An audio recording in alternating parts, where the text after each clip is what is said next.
আসসালামু আলাইকুম। বাংলা সংবাদে সবাইকে স্বাগত জানাচ্ছি। আমি চিন্তিয়া হক। শুরুতেই সংবাদ শিরোনাম। কোন কোন রাজনৈতিক দল ঘোলা পানিতে মাছ শিকার করছে, বলছেন রিজভী। এদিকে পুরো একটি প্রজন্ম সুষ্ঠু নির্বাচনের অভিজ্ঞতা ছাড়াই বেড়ে উঠেছে, বলছেন উপদেষ্টা আসিফ। মৃত্যুদণ্ড নুরুল হুদার জন্য ছোট শাস্তি, বলছেন ডক্টর জাহিদুর রহমান।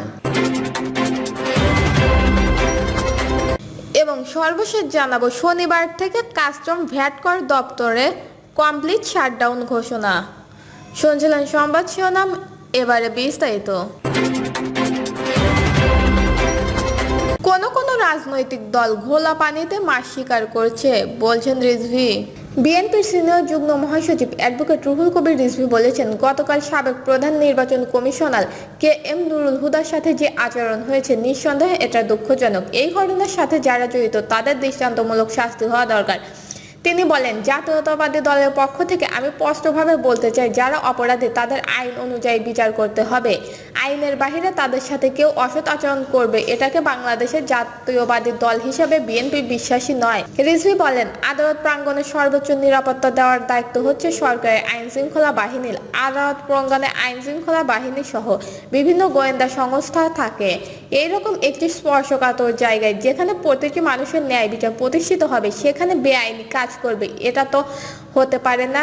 সেখানে আইন শৃঙ্খলা বাহিনী কি করে? বিএনপির এই মুখপাত্র আরো বলেন, এই কাহিনীকে কেন্দ্র করে কোন কোন রাজনৈতিক দল ঘোলা পানিতে মাছ শিকার করতে চাচ্ছে। আমি স্পষ্টভাবে বলতে চাই, আমাদের দলের চেয়ারপারসন মজলুম নেত্রী বেগম খালেদা জিয়া, দলের ভারপ্রাপ্ত চেয়ারম্যান তারেক রহমান স্পষ্টভাবেই বলেছেন, কেউ কোনো বিশৃঙ্খলতা করতে পারবেন না, কেউ কোনো ভাঙচুর দখলদারিত্বের সাথে যুক্ত থাকতে পারবেন না।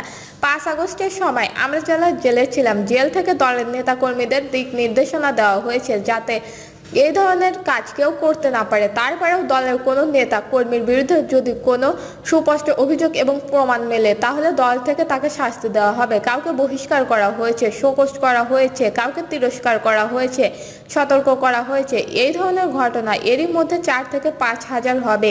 বিএনপি যে পদক্ষেপগুলো নিয়েছে, এর মাধ্যমে প্রমাণিত হয় বিএনপি বাংলাদেশের শান্তি, গণতন্ত্র, সুষ্ঠু সমাজ ব্যবস্থা গঠনের লক্ষ্যে কাজ করে যাচ্ছে। যে গণতন্ত্র নাগরিকদের স্বাধীনতা রয়েছে, আমরা সেই গণতন্ত্র প্রতিষ্ঠা করতে চাই। যেখানে কেউ বেআইনি আচরণ করবে, বিএনপি এটা কোনো রকম ভাবেই বরদাস্ত করবে না। পুরো একটা প্রজন্ম সুষ্ঠু নির্বাচনের অভিজ্ঞতা ছাড়াই বেড়ে উঠেছে, বলছেন উপদেষ্টা আসিফ।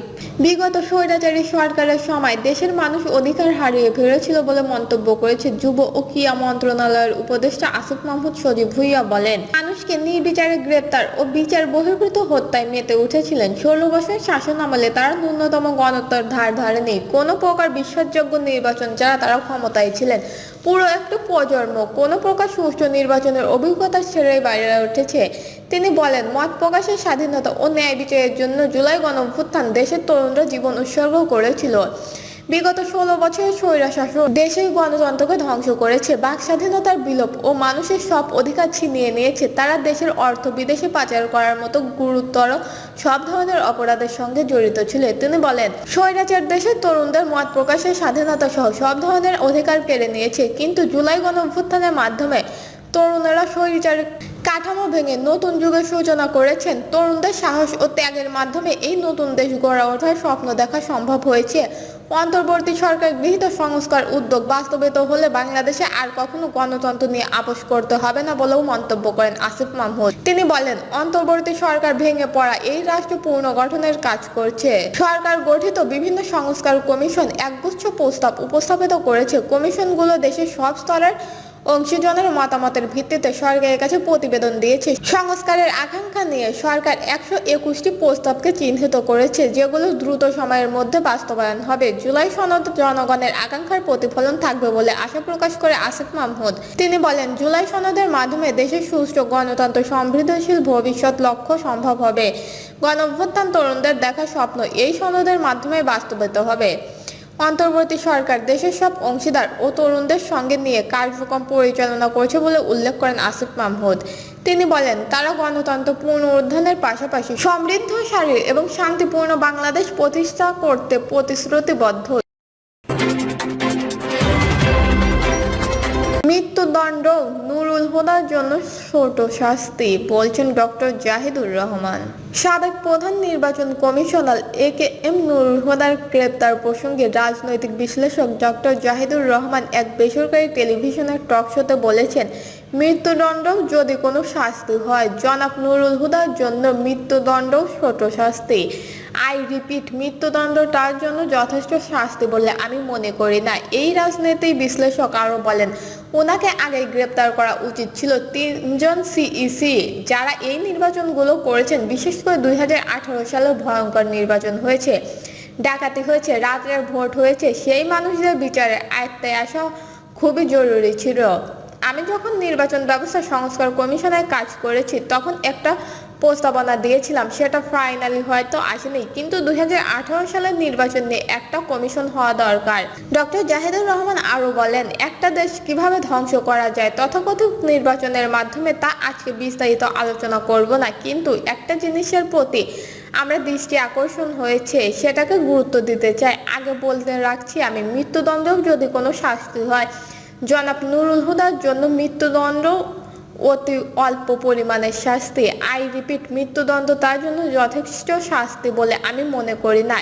এই দেশকে শেখ হাসিনা যাদের নিয়ে ধ্বংস করেছে, যারা রোল প্লে করেছে, মানুষকে শেষ করে দিয়েছে এবং কোটি কোটি মানুষের জীবন শেষ করেছে, তার সহযোগী তারা, তাদের সেই শাস্তি হতে হবে। কিন্তু একটি ভিডিও আমাদের সামনে এসেছে, ওনাকে যখন গ্রেপ্তার করা হয়, তখন ওনার গলায় জুতার মালা দেওয়া হয়েছিল এবং তাকে জুতা পেটা করা হয়েছিল। এটা অসভ্যতা পত্র। সেখানে বলেছিলাম, সাম্য, মানবিক মর্যাদা ও সামরিক ন্যায় বিচার সমাজ তৈরি করব। উনি ক্রিমিনাল হতে পারেন, কিন্তু মানুষ। আমাদের সংবিধানের আর্টিকেল 35-এ লেখা আছে, কোনো ব্যক্তিকে কোনোভাবে অবমাননাকর শাস্তি দেওয়া যাবে না বা তার সঙ্গে সেই রকম আচরণ করা যাবে না। আমি প্রথম দিন থেকে এই জিনিসটা খেয়াল করছি। আদালত প্রাঙ্গণে কিছু কিছু আওয়ামী লীগের অভিযুক্ত এবং বিভৎসত মানুষ, তারা আওয়ামী লীগের প্রমিনেন্ট লোকজনের চেয়ে অসভ্য লোক কম আছে, কিন্তু তাদের সঙ্গে আদালত প্রাঙ্গণে পুলিশের সামনে অপমানজনক আচরণ হয়েছে। এটাকে আমি বিরোধিতা করি। আমরা নুরুল হুদার বিচার চাই, সর্বোচ্চ শাস্তি চাই। তাদের যদি শাস্তি না হয়, বাংলাদেশে কিন্তু ভবিষ্যতে চোর, ডাকাত বা 100 মানুষকে যিনি খুন করেছেন, তাকেও শাস্তি দেওয়ার অধিকার দেশের কোনো সরকারের থাকবে না, যদি নুরুল হুদার বিচার না হয়। দর্শক, এই ছিল এখনকার সর্বশেষ নিউজটি ভালো লাগলে একটি লাইক দিন, কমেন্টে আপনার মতামত জানান এবং আমাদের পাশে থাকার জন্য বেল বাটনটি অন করে রাখুন। ধন্যবাদ।